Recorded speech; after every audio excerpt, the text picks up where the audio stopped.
Classique, l'invité de l'économie. Avec Wendel. Wendel, investisseur de long terme. Voilà le poids des mots. L'ancien vice-président du MEDEF, donc Denis Kessler, est notre invité économiste et PDG de Score.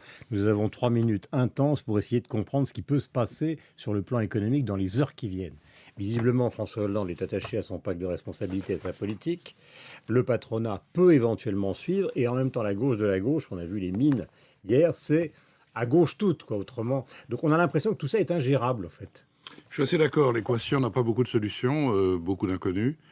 Je crois dans une forme de virage absolument nécessaire à l'heure actuelle pour redonner la priorité à l'entreprise.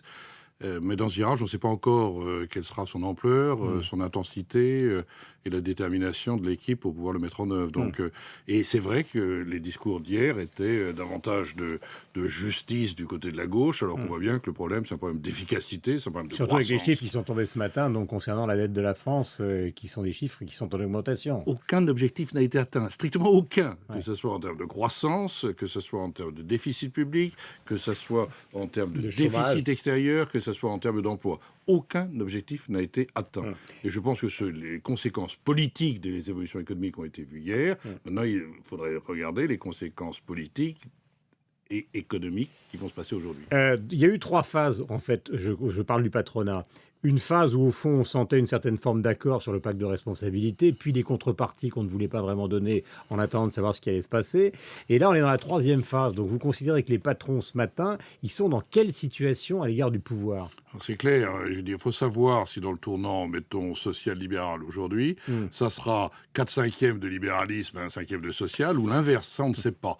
Mais il est évident qu'aujourd'hui, il va falloir entamer des réformes structurelles de très grande ampleur pour pouvoir Qui sont exactement celles que veulent combattre les Verts et la gauche de la gauche. Réduire les dépenses publiques, donc remettre en ordre les finances publiques, et donc atteindre l'objectif de déficit public auquel on s'est engagé vis-à-vis de nos partenaires européens.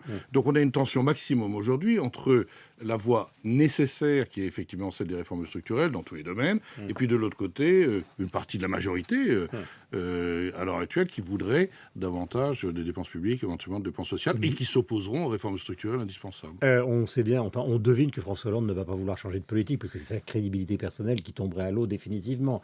Donc en fait, la seule chose qu'il puisse faire, c'est changer de gouvernance, en donnant dans cette gouvernance une apparence de social, plus qu'une réalité sociale. Est-ce que de ce point de vue-là, vous considérez qu'il y a un homme qui incarnerait quelque chose ? Écoutez, on n'en est plus là. La vraie question à l'heure actuelle, c'est le programme qui va être appliqué.